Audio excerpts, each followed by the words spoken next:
The final girl makes no sense. It doesn't. It never has, never will. It hasn't made sense since Halloween. It hasn't made sense since Friday the 13th. It does not make sense. And I got 3 movies in particular where the final girl damn near ruined the movie. Now, yes, I like all of these movies. Friday the 13th, Part 8, Scream 5, I Know What You Did Last Summer. I actually don't like the 2025 one. I feel like that one was like mid.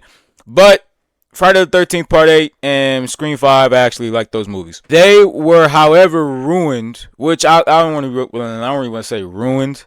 I would say they could have been better if that concept of the final girl didn't exist.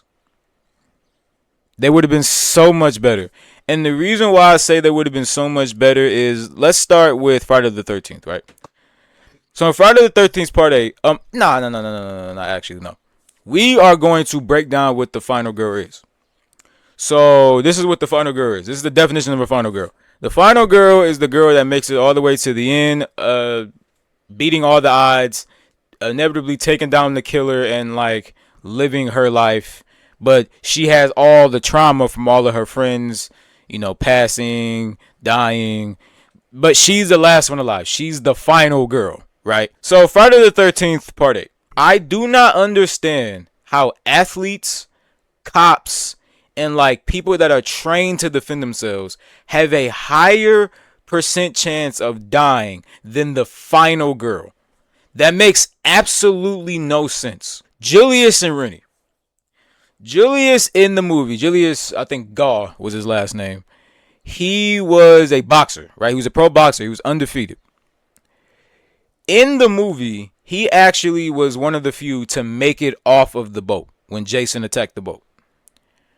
Because remember, he got on the boat. Everybody was on the cruise ship. They were all going to college. And it was like the last thing before they all go and enjoy this summer by themselves, right? It was the very last. It was like it was like a senior trip. So we see Julius boxing, and there was a statement made that he's undefeated. So he's an undefeated pro boxer. There was a scene in Part 8 where they all get off the boat and they make it to Manhattan. And Julius was being chased by Jason. And what happens is that Jason ends up catching him on a rooftop. So Julius, he uses his boxing techniques to like defend himself against Jason. Makes sense, but towards the end, he gets tired because, boxers, they get tired. Jason grabs his shirt and knocks his head off, right? Knocks his head off into a trash can.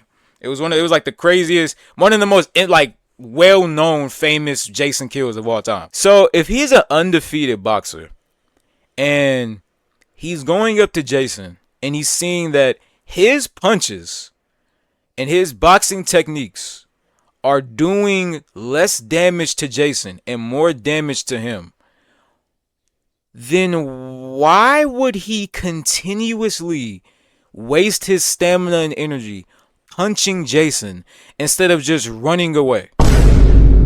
That made no sense to me while watching Part 8. That made absolutely no sense to me. But the punches aren't doing shit.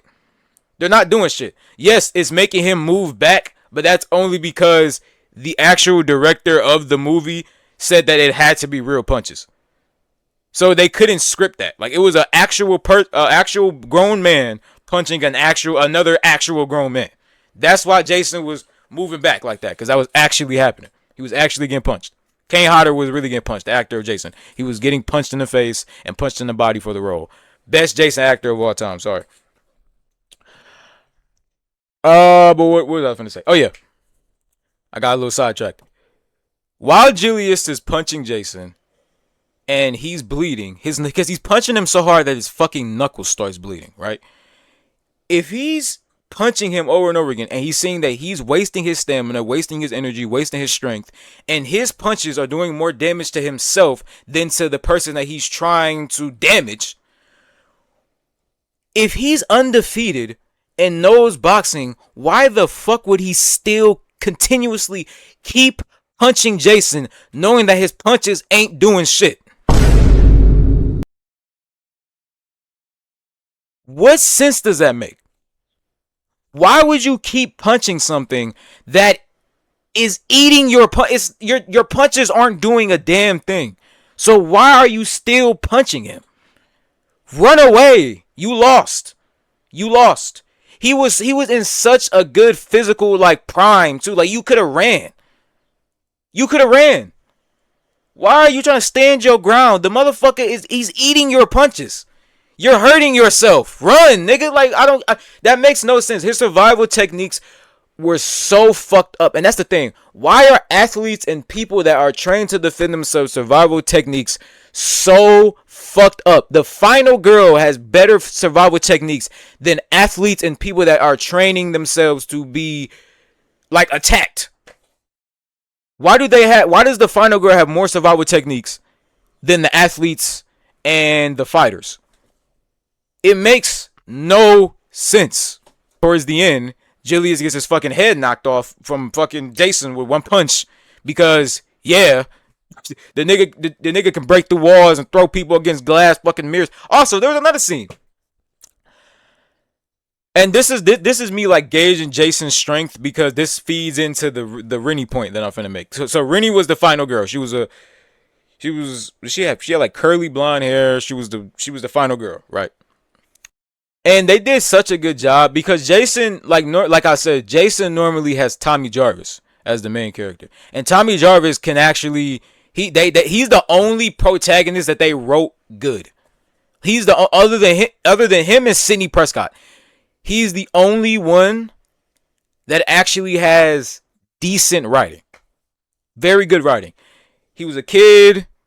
Jason traumatized him. He trained his body. He got stronger and stronger and stronger, and he got strong enough to fight against Jason. That makes sense. That makes a lot of sense. His survival techniques got better. And he became a grown-ass man, and that was when he was able to actually fight against Jason. That made sense. Sidney Prescott, she should have died. There's too much talking. I'm getting sidetracked. I'm getting sidetracked. Hold on. Sorry, this point is just dumb. Like, it's very dumb to me. But, alright, so yeah. Rennie, she was having like these weird visions of Jason as a kid and like seeing Jason. And she was going through something with her mind psychedelically. And she ends up falling back on this wall in this one scene. And Jason punches through the mirror, grabs her by the neck, and is like strangling her with one arm, right? His right arm. Remember that. His right arm. Very important. After this, he takes a man. So if Jason's 6'5" in this film, this man had to be like 6'7" or 6'6". No, he's probably 6'7". He was probably 6'7".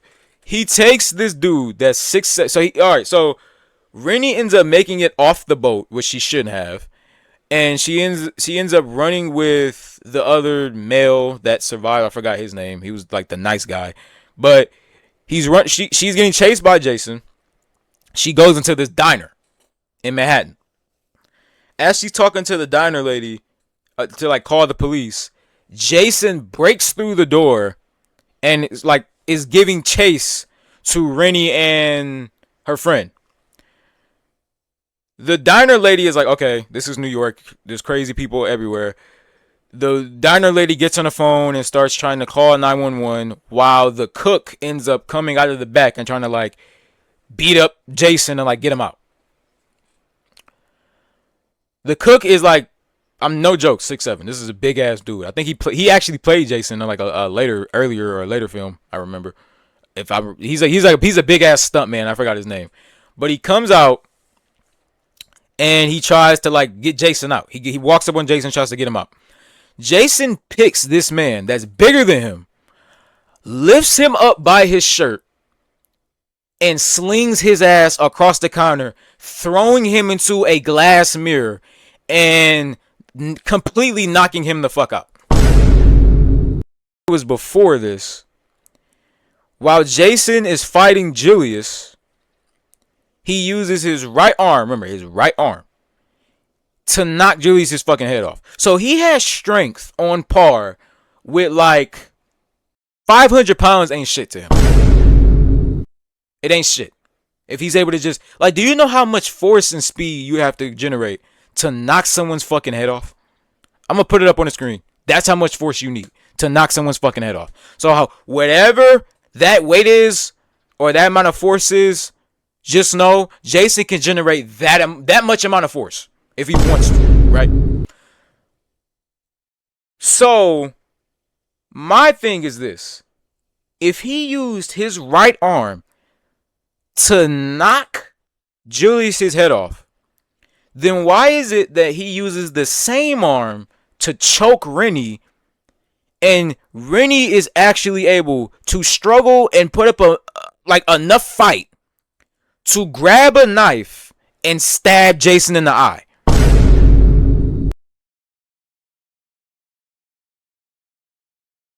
You're telling me the same arm that was used to punch a man's head off couldn't generate enough strength to successfully choke a woman? Bullshit. Now we get into I Know What You Did Last Summer, the one I just watched recently.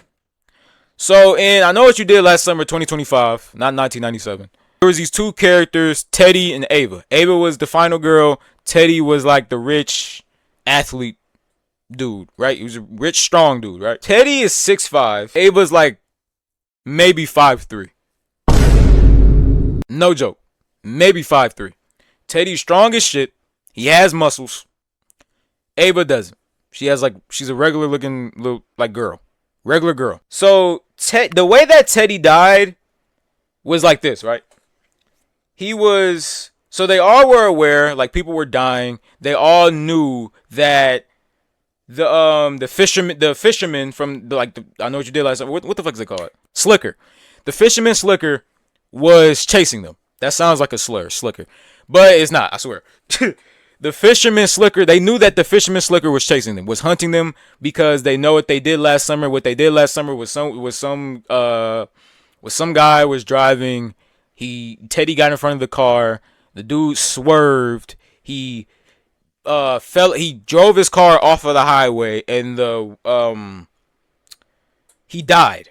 And everyone was looking like, oh shit, and everyone felt guilty because they felt like it was their fault that he died, and they never told anyone that he died. And that's why the killer was going after them, because they knew what they did. It was back 4th of July, and they started everyone started dying during the 4th of July, or the 4th of July 3-day period. You know how people is with 4th of July. They do fireworks on the 5th, 6th, 7th, 18th. They do like motherfuckers don't care about the restrictions of 4th of July. But so they were all made aware of the fisherman Slicker. They all knew that they were being targeted. They all knew that they were being targeted. So Teddy, he especially shouldn't have died. The nigga goes into a steam room after he's in the gym. He goes into the steam room. He relaxes. He gets up because he feels uneasy, because who wouldn't? Like, at this time, he's getting chased by a fucking murderer. His friend group is being chased by murderers, and you know what I mean? Obviously. But he gets up, because he hears something. He walks towards the steam room door. He looks at the steam room door, and in a message clear as day, it says, "You're next." Do y'all want to know what Teddy did after he got that message? He went home and got drunk. He went home and got drunk. He went home, walked on the dock, sat down, got a 6-pack, and started drinking. Don't y'all think someone would have been super would have been looking at the smallest inconvenience, why is that there? Do y'all would y'all be paranoid if your friend group was being this? Yes or no? Would y'all be paranoid if your friend group was being chased by a killer? You get a message that says "You're next." How many of y'all would be paranoid? How many of y'all would drink and just try to forget about it? That does not fucking happen. Nice try, but that doesn't happen. That does not happen. So what happens is he gets drunk, and the gate in his, because he's rich as shit. He's rich as a motherfucker. Everyone that is in this movie is very rich, like has money, has very fucking rich. And I feel like they have to do that because if they put people in the hood, they know like the killer is gonna die in 2 fucking seconds. Like the only people with this bad of survival techniques would be kids in the suburbs because they're not used to danger, which makes total fucking sense. But he gets his rich ass up. He walks over to this gate because the gate is malfunctioning. He walks over to the keypad and he types the code in so the gate can stop doing dumb shit, right? So he can go back, sit down, and drink.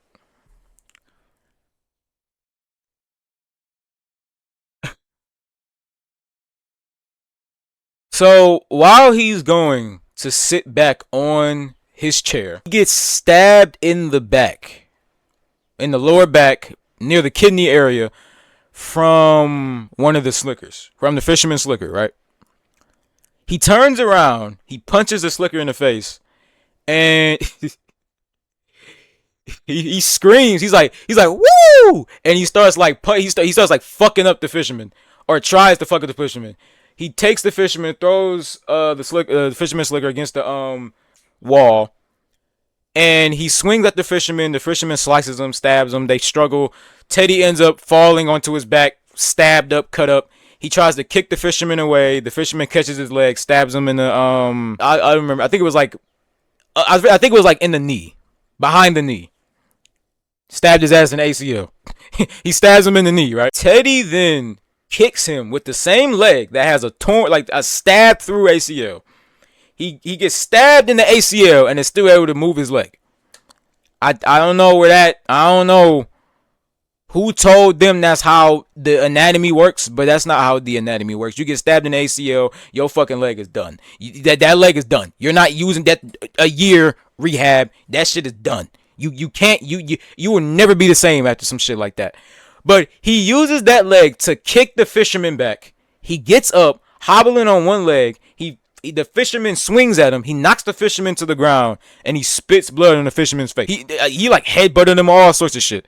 And as he's standing on a stabbed ACL, he's able to just walk off perfectly fucking fine. But then this is when they want to start using actual fucking logic and science and biology. They cut to him when it benefits the fucking killer. They cut to him like bloody, wounded, torn ACL, climbing upstairs screaming, "Oh, Dad, Mom, Dad, help, help, help," all that shit, right? So he ends up getting drug off screen. They didn't kill him in like the crazy. They didn't really like kill him. Like everybody else got like choked out, stabbed through the neck, like eyes got gouged out. Like it was crazy ways people was going out. But the way Teddy died is that he just got like he died from blood loss. He just got stabbed a lot and he just died from losing a lot of blood. So when Teddy dies, what the fuck happened? I'm trying to remember. I just watched it yesterday. This is bad. I don't remember. I watched like a lot of movies yesterday actually. So, but okay, yeah. When Teddy dies, he gets drug off screen, bleeds to death, and yeah, that was the end of Teddy. Right? Cuts to Ava. Makes no fucking sense to me. And like I said, Ava's like the size difference between Teddy and Ava. Teddy shouldn't have lost. He shouldn't have fucking like I'm just thinking about that shit. Like that was so dumb the way he like. Okay, let me just get into Ava. So the way that Ava, her last fight with the fisherman slicker, towards the end, like the two fishermen slickers were revealed because it's like if y'all don't know how you did last summer works, it's like Ghostface. Like it's a personal vendetta against the people that did something bad last summer. So now the person that that was like affected by whatever they did or like was like hurt by whatever they did, that person is the fisherman slicker and they're going after the people. So everyone's revealed already. The two fisherman slickers were her best friend Stevie and one of the original cast members from the first I Know What You Did Last Summer, Ray. She figured out it's Ray and she's tussling with Ray, right? Mind you, Ray's a grown ass like 30, 40-year-old man. Strong. Strong. He's not like an unathletic 40 years old. He's like pretty like he's a I think he's like a, I'm not gonna say a cop, but he has a gun and it's like he's like 6'5". I think him and Teddy was the same height. He's like 6'4", 6'5". Like he's a big fucking strong muscular dude. And they're tussling, right? They're fighting. And towards the end, what was her name? Julie from the main cast and I Know What You Did Last Summer pulls up and is like trying to save Ava because she figures out that Ava and Stevie were actually in it together. She pulls up and while she gets on the boat, she sees Ava and Ava ends up coming out of the back room because her and Ray were just fighting. Ray ends up stabbing her in the back, but for some reason doesn't finish the job. He stabs her once. And here's something that pissed me off too, right? So she comes stumbling out of the room like, oh, I got stabbed, blah, blah, blah, falls onto Julie. Julie is like comforting her, like, you're not going to die today. Ray comes out and is like, happy 4th of July, Julie. Ava, she has a knife in her back. Like, she active, like, knife in the back. She acted like she was getting, like, she was fucked up. Knife in the back, bloody, all that shit. While she has this knife in her back, she falls to the ground. And when Ray makes his big appearance to, like, kill Julie with the hook, he walks to, and this is what pisses me off so bad. He walks towards Julie. And instead of using the hook to kill Ava, he walks past Ava, looking at her on the ground with the knife still in her back. He knows she's not dead. He knows she's not dead. He looks at her, like, does a little flashy thing with the hook, turns back to Julie, and just tries to kill Julie. Completely ignores Ava. After this is the person that, like this is the target. They're after Ava and her friend group. We're killing Ava and her friend group. Julie is like a third party. We're not even worried about her. We're not thinking about Julie. We don't even want her involved. But we're gonna stop. We're gonna walk past Ava, although that's our target, and just go after Julie. That makes no fucking sense. Why didn't you use the hook to kill Ava?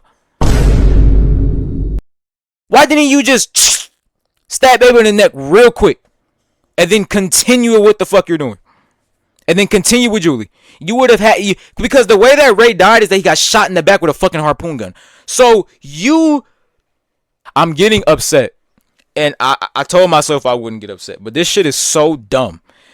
He walks past Ava knowing she's not dead because she's still fucking breathing and making noise. You should have ended her right there. He gets shot in the back with a harpoon gun after he's yapping, monologuing to Julie. And that's how the movie ended. Alright, Scream 5. Last movie. Dewey and Tara. Dewey has been in more. How many fucking movies has he been in? Has he been in every Scream movie other than like the last Scream 6 and Scream 7? He's been like a reoccurring appearance in a lot of Screams. But Dewey, right? And this is why I saved this to the last. That's why I saved this until last, because this makes absolutely no sense. Dewey, a man that has went through the Scream Ghostface debacle. He has been through the Ghostface shit countless times. He's a police officer. His friends have died. He's met people, they have died. He's seen people that have died. Like, he has, like, it's personal with him. Ghostface is personal. He knows the ins and outs of Ghostface because he did it so many fucking times, and he's an officer. He is trained in self-defense. Do y'all want to know how he died in Scream 5?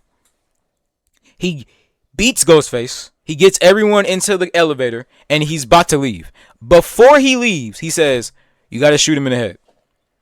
He gets out of the elevator like a dumbass, walks over to Scream, or to the Ghostface, and instead of shooting him in the head, like he knows he's supposed to do, otherwise the killer would just get the fuck back up, his phone rings, and he gets distracted. And you wanna know what happens when he gets distracted? Ghostface gets up, stabs him in the stomach, stabs him in the back, slices his abdomen and his back open, and kills him. That's how Dewey died. He got distracted.